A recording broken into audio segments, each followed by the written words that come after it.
1960s were a golden age of R&B, full of raw voices, restless hearts, and songs that carried whole lifetimes in 3 smoky minutes. By the time one smooth Motown ballad at mid-list hit the airwaves, lovers everywhere had a new anthem. And our top story, a soulful classic shaped by pure accident. These are the stories behind the songs that still echo today. Everybody! Number 7, Ain't Too Proud to Beg by The Temptations. Ain't too proud to plead, baby. Released in 1966 on Motown's Gordy label, this powerhouse track came during a turbulent moment for The Temptations. They had just struggled with singles that weren't hitting the charts, and producer Norman Whitfield was desperate to prove he could deliver a hit. You mean that much to me, ain't too proud to beg. The hidden story? Whitfield fought tooth and nail, literally locking himself in the studio until he crafted an arrangement he believed would outshine Smokey Robinson's earlier productions for the group. When David Ruffin stepped into the booth with that gritty, pleading vocal, you can almost feel the Detroit summer heat rising off the studio walls. Picture someone cruising down Woodward Avenue with the windows down, that bass line thumping like a heartbeat on the edge. All night and day, just to keep you from walking away. The result was a chart-saving smash that pushed Whitfield into legendary status and set the stage for the Temptations' psychedelic soul era. And if that was studio pressure turned into passion, wait until you hear the story waiting at number 6. Number 6, Hold On, I'm Coming by Sam and Dave.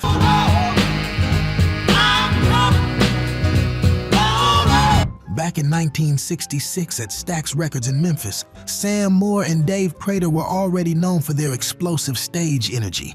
But what happened behind the studio door that day became one of R&B's most legendary accidental moments.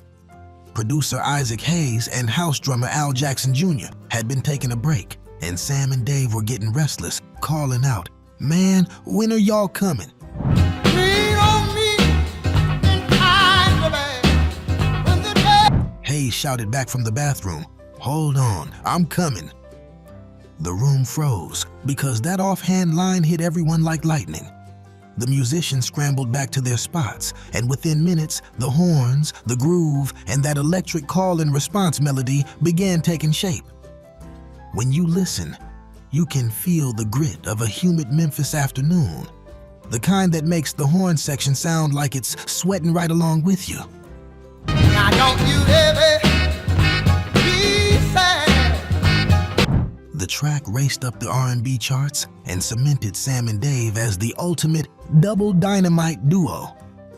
If that was a hit born from impatience and inspiration, the surprise behind number 5 comes from a whole different kind of creative tension.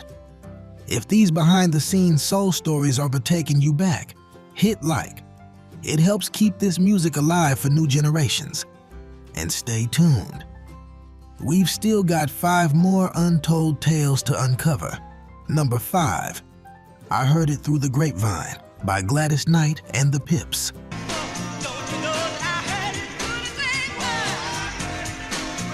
In 1967, Motown was a hive of competition. Songwriters, producers, and artists all battling for the next big sound. But few know that Gladys Knight and the Pips weren't the first or even second group to try recording I Heard It Through the Grapevine. The hidden story begins when Smokey Robinson cut an early version with the Miracles, only for Berry Gordy to shelve it.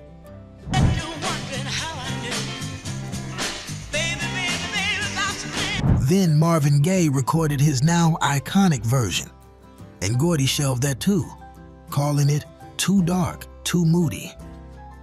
So when Gladys Knight and the Pips stepped up, they were determined to prove the song had fire. Producer Norman Whitfield turbocharged the arrangement. Faster tempo, punchier drums, a gospel-trained Gladys pushing her voice like she had something to prove.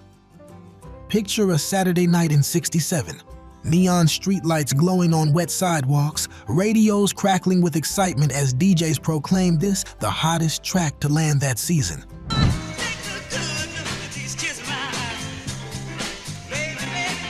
Their version exploded, becoming Motown's biggest selling single at the time and forcing the label to reconsider Marvin's slower, haunting cut. Without Gladys Knight's success, Marvin's legendary version might have stayed hidden in the vault. And if that twist surprised you, the truth behind number 4 is wrapped in heartache, hope, and one unforgettable studio confession. Number 4, Be My Baby by the Ronettes. I'll make you happy, baby. Just wait. By 1963, the Ronettes were fighting for a breakthrough. They had the look, the harmonies, the spark, but no defining hit. Enter producer Phil Spector, already crafting his wall of sound in Los Angeles. But the hidden story behind this track begins with Ronnie Spector's nervousness during the session. The night we met, I knew I needed you so. She was so overwhelmed by the orchestra-sized band, the echoing room at Gold Star Studios, and Spector's perfectionist energy that she nearly backed out. The twist? The famous "Whoa, oh, oh, oh" that opens the song wasn't originally in the demo. Ronnie added it during a warm-up vocal run, trying to steady her breath. Spector froze and demanded the tape keep rolling. That improvised moment became one of the most iconic vocal phrases in R&B and pop history. Imagine hearing it back then, crackling through car radios on a cool autumn night as teenagers pressed closer in the back seat, the drums sounding like waves against the shore.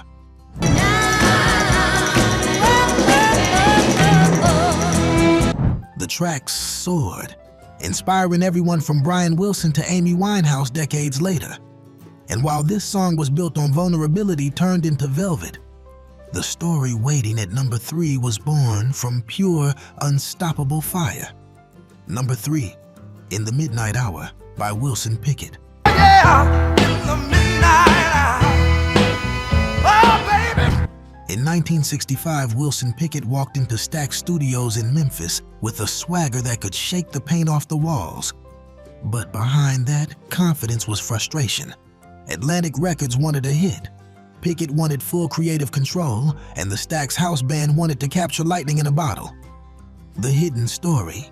The song's legendary groove was born from a moment of rebellion. When my love comes tumbling down, I'm gonna wait. Steve Cropper, Stax's quiet guitar genius, suggested slowing the beat ever so slightly to match the new delayed backbeat dance steps sweeping black clubs in the South. Pickett wasn't convinced. He wanted something faster, fiercer. But when they tried the laid-back snap of that off-the-beat rhythm, the room caught fire. Listen closely today, and you can almost smell the wooden floors of Stax. Hear the click of the tape machine. Feel the midnight humidity rolling through the studio windows. That's when my love began to shine. This was the sound of a man claiming his throne. When the song dropped, it wasn't just a hit. It became a blueprint for modern soul, influencing everyone from Bruce Springsteen to countless bar bands trying to capture that gritty magic. And if this was fire carved into vinyl, the mystery behind number 2 is built on heartbreak, a hotel room, and one of the most unexpected songwriting sparks of the decade. Number 2, When a Man Loves a Woman by Percy Sledge.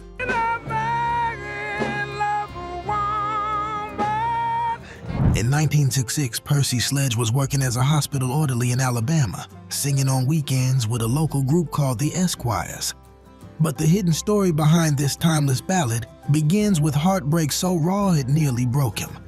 Sledge had just been left by the woman he believed he'd marry, and during a gig at a tiny club in Sheffield, he couldn't bring himself to sing the planned set list.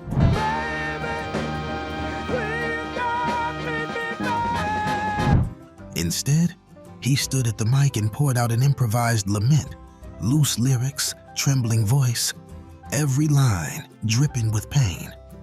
His bandmates recognized something powerful and helped shape that spontaneous performance into a song. When they brought it to Fame Studios, producer Quinn Ivey pushed Sledge to relive that heartbreak in the booth. You can almost see the dim studio lights reflecting off the silver microphones, the quiet nods from the rhythm section as they realized they were witnessing something immortal. When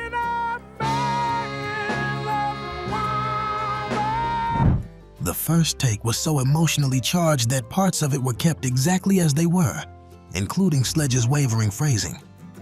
When radio stations first played it, couples pulled over their cars just to listen.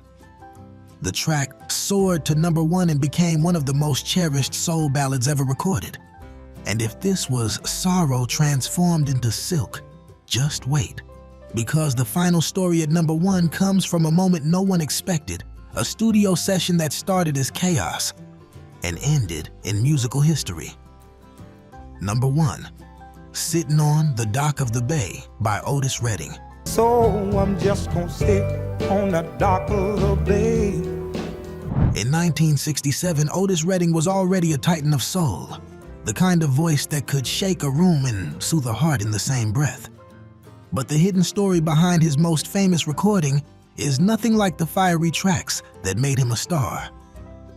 After performing at the Monterey Pop Festival, Otis found himself reflecting on fame, exhaustion, and the changing world around him.